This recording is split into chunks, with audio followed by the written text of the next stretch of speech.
The Articles of Confederation, this is,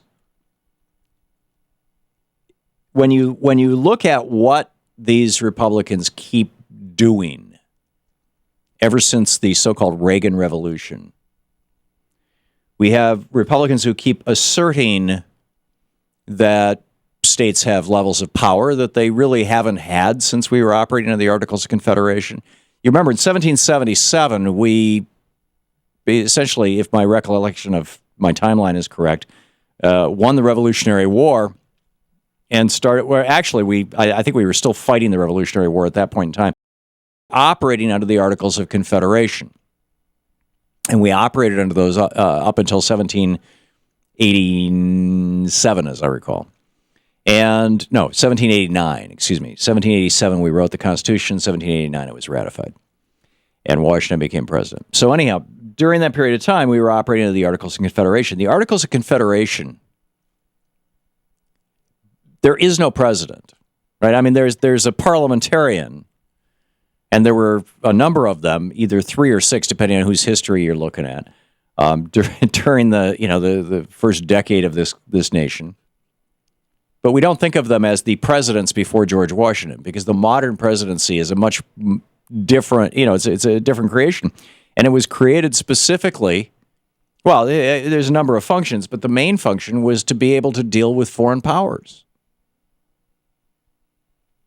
We had this total mess going on. Kathleen Duvall writes about this in the New York Times, an article, the op-ed titled, "We Have a President for a Reason."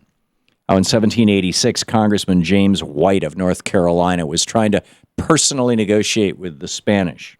Then in 1793, a fellow from France, Edmond Charles Genet, came to South Carolina and was recruiting people to fight with the French against Britain and Spain. In 1797, Senator William Blount of Tennessee, plotted to invade Florida with the aid of the British. So all of this, going on and not helping the country. And so they passed, they passed the Constitution. They created this role of president as the man who interacts with the rest of the world on our behalf, except when 47 traitors get in his way. They created this role of president, and they said, and what the president does, the Senate has to sign off on, right? Advice and consent, 2/3 of the Senate.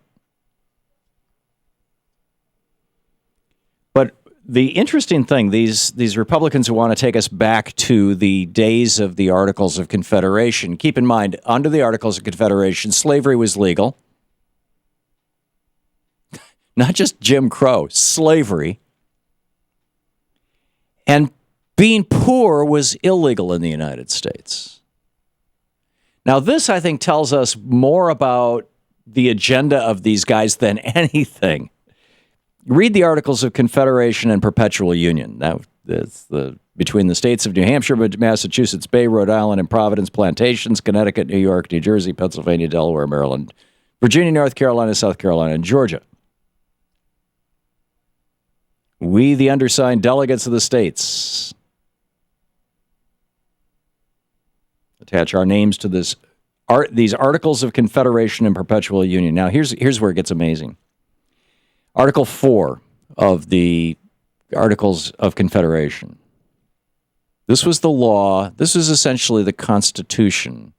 This was the uber law, the law, the greatest law of all, up until 1789.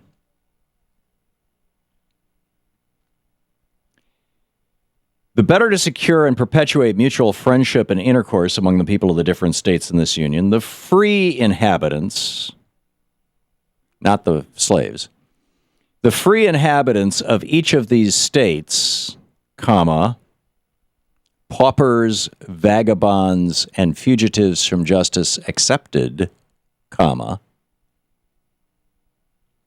shall be entitled to all privileges and immunities of free citizens in the several states. And the people of each state shall have free ingress and regress to and from any state, and the other state shall enjoy all the privileges of trade and commerce, provided that such restrictions shall not extend so far as to prevent the removal of property. Property is the word back in the 1780s that they used to describe, slaves. Provided that such restrictions shall not extend so far as to prevent the removal of property imported into any state to any other state of which the owner is an inhabitant. But the real kicker here is that here are the rules. Can you imagine if the Constitution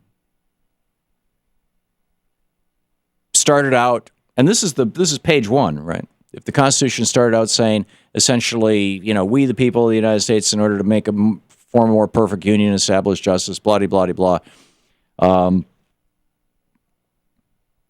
for all free inhabitants of the United States, with the exception of paupers, vagabonds, and fugitives from justice.